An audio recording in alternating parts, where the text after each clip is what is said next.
Hoje nós começamos o programa falando da necessidade que a gente tem, por uma responsabilidade pessoal, de não abrir mão de ser quem a gente é.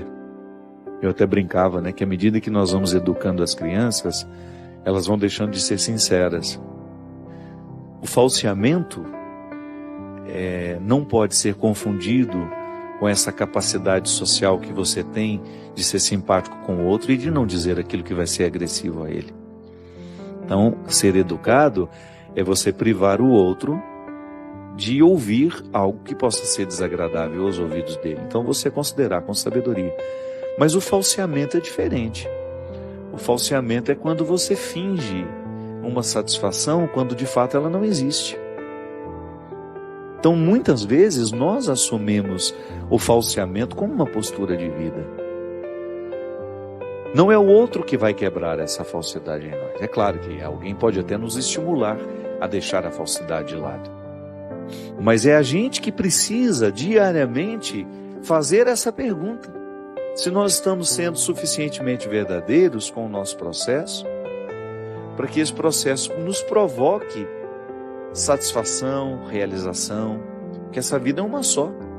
Se eu perco tempo com essa falsidade, com esses falseamentos, eu fico privado de elevar a categoria máxima aquilo que eu sou. E é interessante, que às vezes a gente passa boa parte da nossa vida vivendo só a metade do que a gente poderia. Por quê? Porque a gente perde muito tempo com falsidade, com os falseamentos. A gente não faz os enfrentamentos, aí a gente fica ali naquela condição de hipócrita. Porque nem é uma hipocrisia em relação ao outro, que também existe. Eu posso ser hipócrita em relação ao outro, mas eu também posso ser hipócrita numa relação comigo. Quando eu minto, por exemplo, para mim mesmo, nós falamos ali agora mesmo na reflexão da palavra, muitas vezes eu, numa tentativa de me justificar, eu fico enfrentando falsos conflitos que não correspondem à minha realidade. E isso, minha gente, é como ser um doente que se recusa a viver o tratamento. Se você identifica que você está dentro de um relacionamento que não te leva para frente, que só te emperra, você precisa ser honesta com você. Não dá para levar adiante esse relacionamento. O mínimo que você precisa fazer é colocar as cartas na mesa e discutir abertamente quais são as reais intenções dessa pessoa. Você não é um objeto para ser manuseado, para ser colocado numa condição absolutamente desfavorável aos seus anseios como pessoa. É preciso ter muita coragem para viver esse enfrentamento. Mas a partir do momento que você dá este passo no enfrentamento, você vai alcançar alguns territórios que são seus e que até então estavam alienados nas mãos de outros. Isso vai lhe dando ainda mais coragem de buscar mais conquistas. A gente não termina. Essa conquista não termina nunca.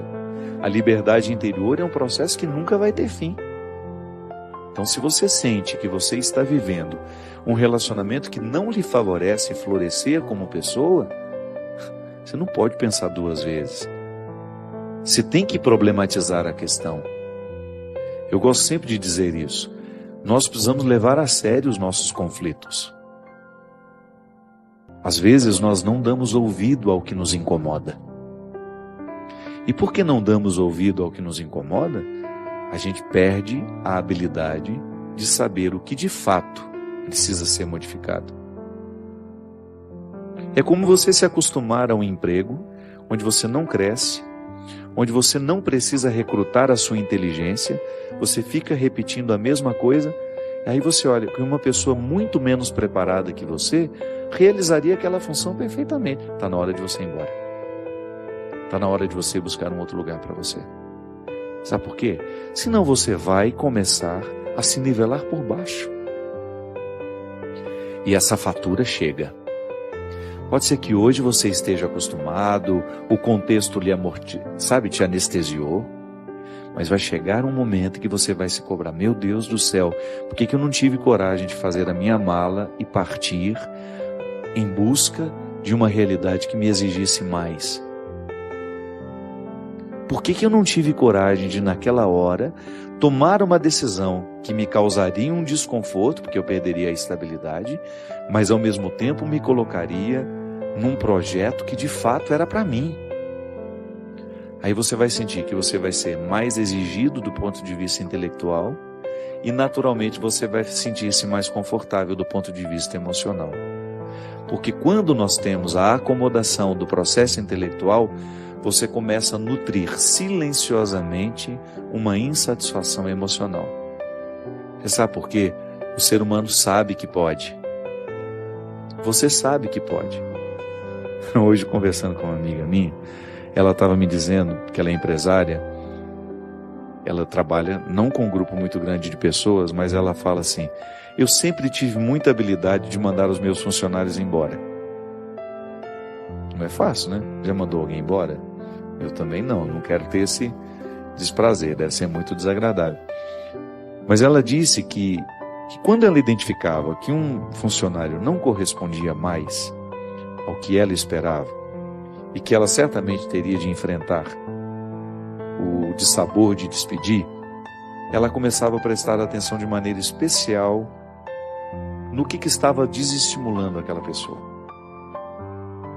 E aí, quando ela chegava para a conversa, ela chegava toda otimista, ela não chegava metendo bronca, não. Ela começava dizendo assim: você tem percebido que você nasceu para muito mais do que aquilo que você faz? Porque se você não está desempenhando bem o seu papel, não é que você é incapaz, não. É que você não está estimulado. Você pode muito mais. Vá buscar um emprego melhor para você. Vá buscar um lugar onde você vá se exigir um pouco mais como pessoa e que naturalmente vai lhe dar uma satisfação, porque o que nos realiza é quando a gente tem a sensação de que a gente está crescendo. Diz que a pessoa vai embora feliz da vida. Isso é um dom. É um dom de fazer o outro perceber que ele pode ser mais. Você faz isso com os outros? Você estimula as pessoas a serem mais? Ou você aproveita a acomodação para que elas fiquem escravizadas nos seus interesses? E você? Você é capaz de se desafiar a querer mais para você? Ou você se contentou com o pouco que a vida lhe deu? Não estou dizendo que você será ingrato, que você vai jogar tudo fora, não. Eu estou apenas querendo que você olhe para você do mesmo jeito como Jesus nos olha. Aquela palavra dura, eu volto a dizer, aos fariseus e aos escribas, não é para humilhá-los, é para acordá-los. Nenhuma palavra de Jesus é para humilhar alguém, para que aqueles se sentissem piores do que eles realmente eram. Não, a palavra dura é para acordar o que está acomodado. Quanto mais acomodado está, mais dura tem de ser a palavra. Senão a gente não acorda. Você tem escutado? Você tem se percebido para saber se de fato você está no lugar certo? Você tem medo de mudar? Tem medo de correr atrás daquilo que você pode se oferecer? Ou você se nivelou por baixo, se acomodou nas suas escolhas e está satisfeito esperando a morte? É muito triste isso. Eu preciso diariamente, por mais que eu já tenha conquistado os meus resultados intelectuais, eu preciso me desafiar. Emocionalmente, eu ainda não alcancei o equilíbrio que eu quero. Quero viver cada vez mais dono das minhas emoções. Não quero ser escravo dos meus sentimentos, das minhas iras, dos meus ódios, não.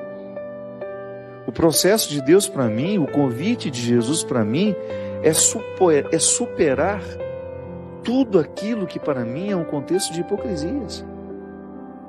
Eu quero ouvir essa palavra aqui e em nenhum momento pensar que Jesus está querendo me humilhar em público. Jesus está querendo é me acordar. Quanto mais dura é a palavra de Deus para nós, maior é o seu amor. Porque aquele que ama exige até a última gota, para que aquele que é amado chegue ao melhor de si mesmo.